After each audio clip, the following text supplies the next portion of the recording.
So my new hoverboard came in the mail for review. I was super excited to unbox it and try it out. I turned it on and all I got was a green light on the right and a blinking red light on the left. I was confused, so I just put it on the charger for an hour or two. I took it off the charger, once again excited to try it out. Turned it on and I got the same result. This time I actually tried to step on and all it did was make this constant beeping noise with the red light, and it didn't do anything, I just failed. So I did some research and I found that this is a popular problem. So I looked a little more into it and I actually found the solution for this and it worked for me. So I'm gonna teach you how to do it in this video and hopefully we can get that problem fixed.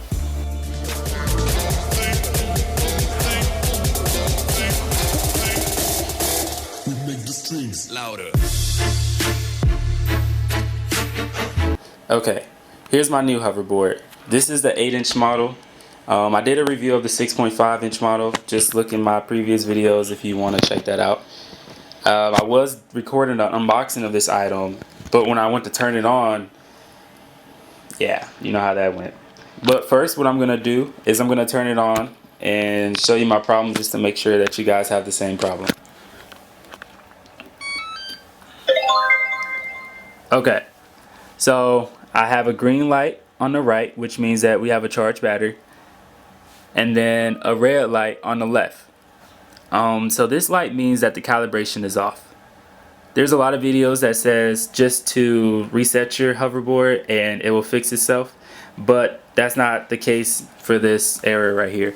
What you got to do is you're gonna actually have to open it up and reconnect the wires or reconnect the circuit. I will further explain that when we actually open it up, but it is fairly easy. This red light is just an error message saying that there's something wrong in the system, or in other words, there's something wrong within the circuit. Okay, so you're gonna need two tools for this repair.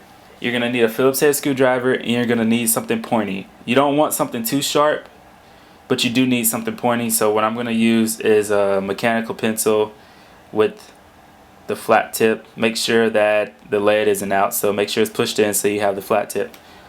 What you're going to want to do is unscrew the back of this. You don't need to unscrew both of them. You need to unscrew the side without the battery. The battery is normally on the side with the power switch, so you just unscrew the opposite end. On my device, it's going to be over here because the power switch is over here. But it wouldn't matter if you unscrew both because you can always just screw them back on if you're not sure. So what I'm going to do is unscrew it first.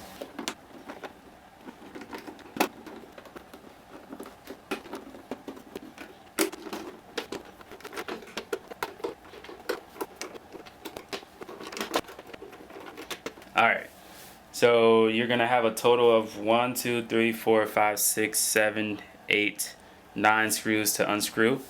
And once you unscrew them, you want to make sure that you're gentle. You don't want to rip any wires because there are wires connected to your charging port that's right here. So let's get into it. So we're going to take this off. And make sure you are careful because there are wires right here. You don't want to rip those. Alright. So now we're going to go in closer. Now what you want to do is look for all your connections. You should see these right here. Don't worry about those. You should have two actual clip connectors on this side. You should have this side right here. It's not focusing. Sorry about that.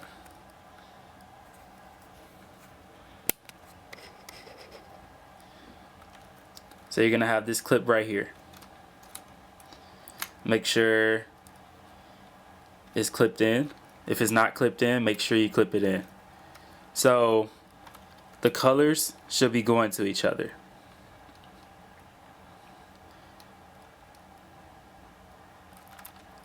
And also, you want to make sure that the pin is pushed in.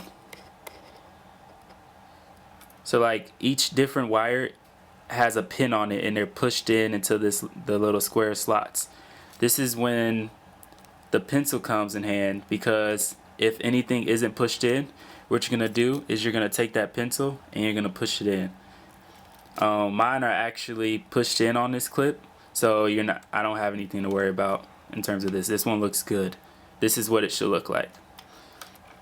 Alright, here is where the problems come. This is normally the big problem of the hoverboards coming broken. Alright, so here's the other clip connection. If you can see, I don't know if you can, let me focus it.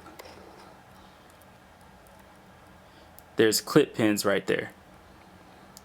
You want to make sure that all of those are pushed in.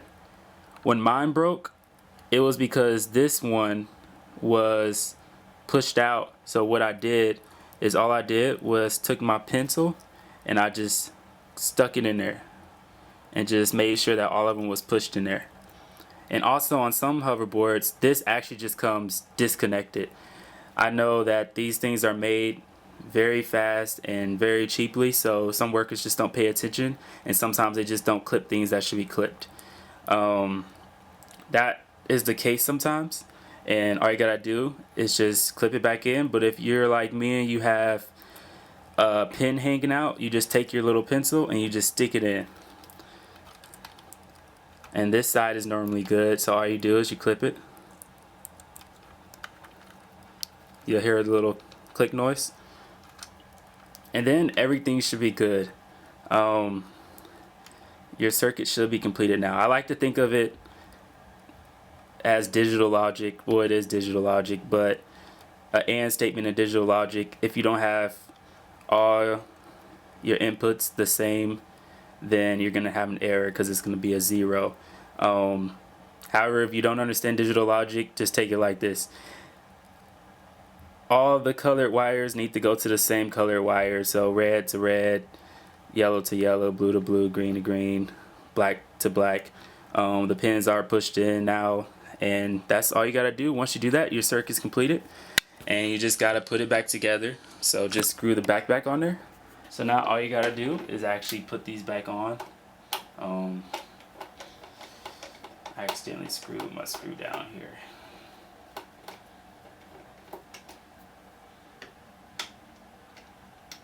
Alright, so now we can put this back on.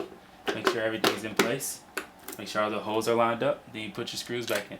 Make sure you remember where each screw goes, because every screw is a different size. And so you don't really want to mess that up, because you just don't want to mess it up. I don't have a reason, but just don't do it. That's my reason.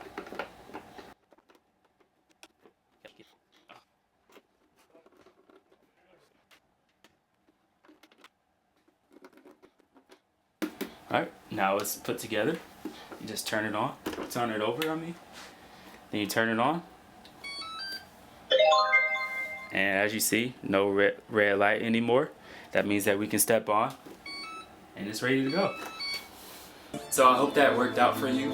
If it didn't, that means that there's actually something wrong with your circuit board. And if that's the case, your best bet is to probably send it back and get a refund or get a replacement. If you're nervous, don't even try it. You don't want to mess it up even more. I hope you enjoyed the video. Subscribe and stay tuned for more.